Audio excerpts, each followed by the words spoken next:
Spontan saya teringat akan kata-kata yang selalu didengungkan oleh saudara-saudara kita Muslim. Mereka yang bukan saudaramu dalam iman adalah saudaramu dalam kemanusiaan. Ini kata-kata yang menyejukkan, kata-kata yang luar biasa indah. Di Indonesia, kita harus hidup dalam semangat ini. Sebab sekat perbedaan itu menganga lebar di mana-mana.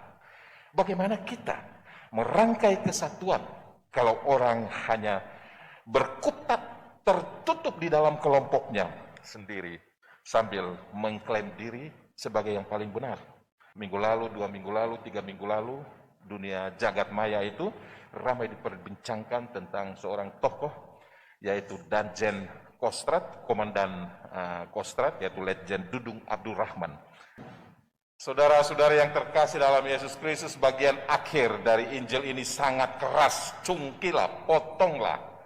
Akan tetapi bagian awal Injil ini sungguh kata-kata yang indah dan bijak. Barang siapa tidak melawan kita, ia ada di pihak kita. Bapak Ibu saudara-saudara yang terkasih, Yesus mau bilang kepada para muridnya, jangan kau repot-repot cari musuh. Di mana-mana roh jahat itu berkeliling untuk menimbulkan perpecahan bahkan lewat perbuatan baik. Maka bila ada orang berbuat baik melawan kebatilan, itu harus disupport, jangan ditentang. Perbuatan baik dan menyelamatkan itu berdiri di atas sekat-sekat perbedaan, kelompok, agama, dan lain-lain. Spontan saya teringat akan kata-kata yang selalu didengungkan oleh saudara-saudara kita Muslim. Mereka yang bukan saudaramu dalam iman adalah saudaramu dalam kemanusiaan. Ini kata-kata yang menyejukkan, kata-kata yang luar biasa indah. Di Indonesia, kita harus hidup dalam semangat ini. Sebab sekat perbedaan itu menganga lebar di mana-mana. Bagaimana kita merangkai kesatuan kalau orang hanya berkutat tertutup di dalam kelompoknya sendiri sambil mengklaim diri sebagai yang paling benar. Minggu lalu, 2 minggu lalu, 3 minggu lalu, dunia jagat maya itu ramai diperbincangkan tentang seorang tokoh yaitu Danjen Kostrad, Komandan Kostrad, yaitu Letjen Dudung Abdurrahman. Dia orang yang menurunkan baliho Rizik Sihab. Dia berani, dia membuat satu pernyataan yang dibuat orang kocar-kacir. Dia bilang begini, di mata Tuhan semua agama itu benar. Saudara-saudara, seorang Muslim mengatakan ini, itu sebuah harus butuh nyali yang luar biasa. Dan benar saja, dia dihantam di sana-sini, bahkan oleh tokoh MUI, dan juga dia dihantam oleh kaum kadal gurun yang memang sangat fanatik gitu. Banyak orang mencelanya sebab memang mereka menganggap bahwa kelompokkulah yang paling benar dan kelompok lain adalah salah. Saudara-saudara, saya setuju. Kalau orang mempunyai kebanggaan akan imannya, keyakinan dan kebenaran agamanya harus membanggakan orang. Tetapi serempak dengan itu, mengapa engkau harus menganggap orang lain yang mempunyai keyakinan berbeda itu salah? Saya pernah mengemukakan, 5 tambah 5 sama dengan 10. Tapi 10 juga bisa datang dari hasil 7 tambah 3, atau 9 tambah 1. Hasilnya 10. Jalan menuju ke 10 itu berbeda-beda. Maka perkataan Yesus untuk muridnya hari ini adalah sebuah ajakan bagi para muridnya untuk melihat Allah dalam perspektif Tuhan yang tidak bertanya kepada manusia 5 tambah 5 sama dengan berapa. Tapi Tuhan adalah Allah yang bertanya kepada kita 10 adalah berapa tambah berapa.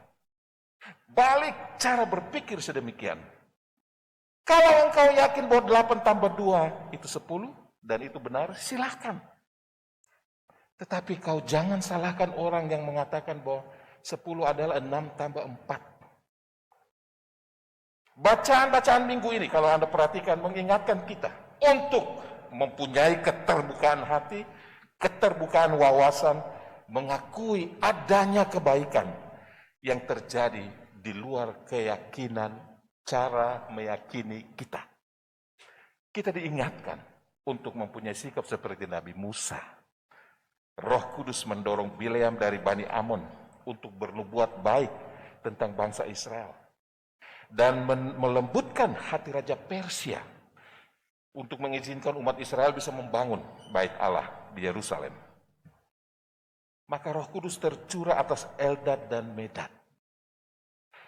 Nabi Musa dengan rendah hati mengakui, meskipun dua orang ini tidak hadir pada saat ia mengumpulkan tua-tua bangsa Israel. Dalam bacaan Injil, Rasul Yohanes berkata kepada Yesus, itu ada orang yang mengusir setan. Bukan dari kelompok kita, kata Yesus. Tidak seorang pun yang telah mengadakan mujizat demi namaku, seketika itu juga mengumpat aku. Saudara-saudara yang terkasih, sebuah ajakan bagi kita untuk menerima kebaikan orang lain, menerima kepercayaan dan keyakinan orang, dan kita hidup di dalam keyakinan kita. Bagian akhir dari Injil ini sungguh keras, kecaman Yesus.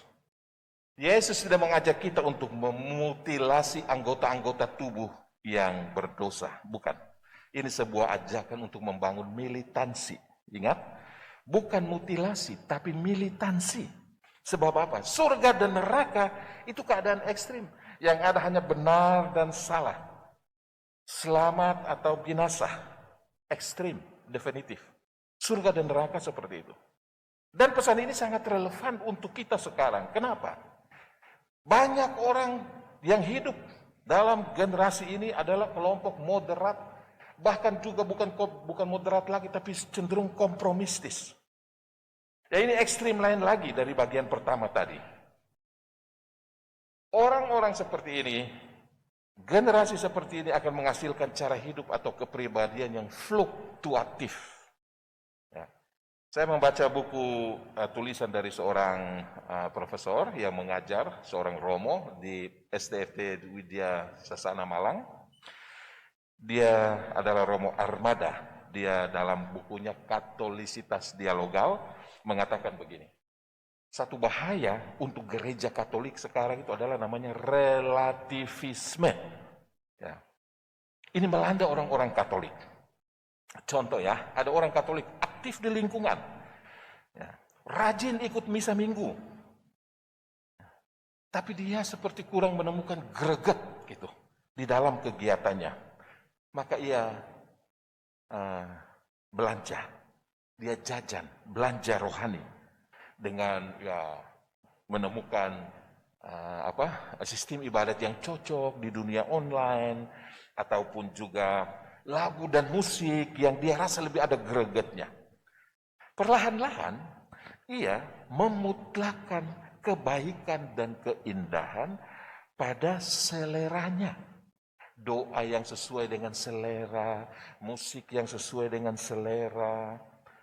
Nah, kalau bosan di sana, nanti pindah lagi. Cari yang sesuai dengan seleranya. Pindah-pindah terus. Saudara-saudara, ini yang disebut relativisme. Ya. Selera berubah-ubah. Lama-kelamaan, dia akan yakin bahwa kebenaran itu tidak ada yang mutlak. Kebenaran itu sesuai dengan selera kita. Kalau saat ini saya butuh hal ini, inilah yang benar. Pada saat itu saya butuh hal itu, itulah yang benar. Sikap ini sangat berbahaya bagi hidup keluarga. Sakramen nikah itu bukan sesuatu yang relatif. Itu adalah kemutlakan. Saudara sekandung saya bukan relatif.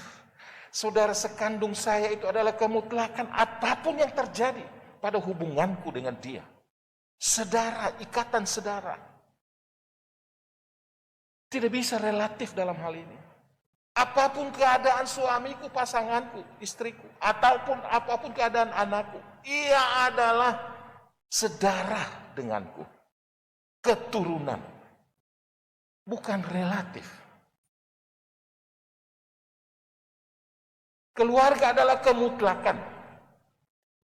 Menggereja sama, bukan soal selera, tetapi kemutlakan seperti keluarga. Karena kita sama-sama ditebus dalam darah Yesus, darah keselamatan. Bapak, Ibu, saudara-saudara yang terkasih, bagi saya, ketika Yesus mengatakan, cungkil matamu, potong tanganmu, menurut saya, cungkilah cara melihat hidup, apalagi kebenaran yang relatif. Iman itu tidak bisa relatif. Potong akar-akar kaki dan tangan yang menyesatkan dalam kehidupan beriman dewasa ini. Akhirnya, ada satu kalimat yang bagus juga dalam Injil hari ini. Yesus bilang gini, barang siapa yang memberimu secangkir air, ia akan diberikan berkat, dia tidak kehilangan berkatnya. Bapak, Ibu, saudara-saudari, Anda lihat air di dalam tempayan ini, hampir setengah. Ada orang yang melihat air ini dengan cara pandang begini, ya cuma setengah ya. Ini adalah orang yang pesimis. Kalau Anda melihat air ini dengan mengatakan, syukur masih ada setengah, berarti Anda adalah orang optimis. Orang Indonesia harusnya orang optimis. Karena anak mereka banyak namanya untung. Ketika ditabrak mobil, untung cuma tangannya. Ketika tangannya patah, untung. Tangan dan kaki, cuma tangan dan kaki. Untung-untung terus. Sampai dia mati pun untung dia sendiri. Semua untung aja. Padahal dia lagi malang itu, kita menyebutnya untung. Ada yang sini bernama cuan, sama. Nah, saudara-saudara yang terkasih, mari kita melihat hidup kita dengan optimis. Ketika tanganku memegang segelas air, beratnya berapa? Ini tidak lebih daripada 1/4 kilogram. 1 menit pertama aku pegang, beratnya terasa. 5 menit berikut, lebih berat. 10 menit berikut, apalagi setengah jam berikut, terasa beratnya. Apakah air ini bertambah? Tidak. Air tetap sama, tapi beratnya bertambah. Seringkali kita menganggap masalah kita bertambah, padahal masalahnya sama. Kita aja yang suka megang terus-menerus, enggak mau lepaskan. Bagaimana bisa hilang beratnya? Yesus mengatakan kepada kita, datanglah kalian semua yang letih lesu dan berbeban berat, aku akan memberikan kelegaan kepadamu. Marilah kita membawa beban hidup kita kepada Yesus. Kita serahkan semua kepadanya. Lihatlah, Anda akan memperoleh kelegaan. Semoga demikian. Amin. Pengumuman paroki. Jadwal misa lansia hari Sabtu 2 Oktober pukul 16.30. Wilayah Wijaya Kusuma, Jelambar 1 Selatan, Tomang 4, Polri B, Jelambar 2 Timur, Tanjung Duren A, Grogol 1, dan Tomang 1. Silakan mendaftarkan diri kepada Ketua Lingkungan. Data diterima Bapak Alex di nomor 0811 869 398 lewat koordinator wilayah paling lambat hari Rabu 29 September pukul 18. Pada hari Kamis pagi 30 September pukul 9. Sisa kuota akan dibuka untuk semua wilayah di website Bela Rasa. Umat silahkan mendaftar mandiri. Jadwal misa dewasa dan remaja hari Minggu 3 Oktober. Pukul 8 pagi, wilayah Jelambar 2 Timur, Tanjung Duren A, Grogol 1, dan Tomang 1. Pukul 11 siang, wilayah Daan Mogot, Polri A, Grogol 2, dan Tanjung Duren B. Sisa kuota akan dibuka untuk semua wilayah pada hari Sabtu pukul 9 pagi. Panitia Pembangunan Gereja Seksi Dana. Ayo miliki lilin kenangan 57 tahun Paroki Grogol sebagai pengingat momen bersejarah dimulainya proyek pembangunan Gereja Santo Kristoforus di tahun 2021. Lilin dapat menyala non-stop selama 57 jam. Bentuk donasi senilai Rp100.000 per lilin. Free pemantik gas untuk pembelian 6 buah lilin. Pemesanan dapat dilakukan melalui Ketua Lingkungan atau PIC PPG Seksi Dana dengan Bapak Alex di nomor 0811 869 398, Ibu Aling di 0821 2375 3908, Bapak Sujito di nomor 0896 2907 9934. Terima kasih atas perhatian umat sekalian. Saudara-saudara yang terkasih, Gereja Kristus yang lama sudah rata dengan tanah. Semoga kita semua berusaha supaya dibangun yang baru tidak ada hambatan. Mohon dukungannya.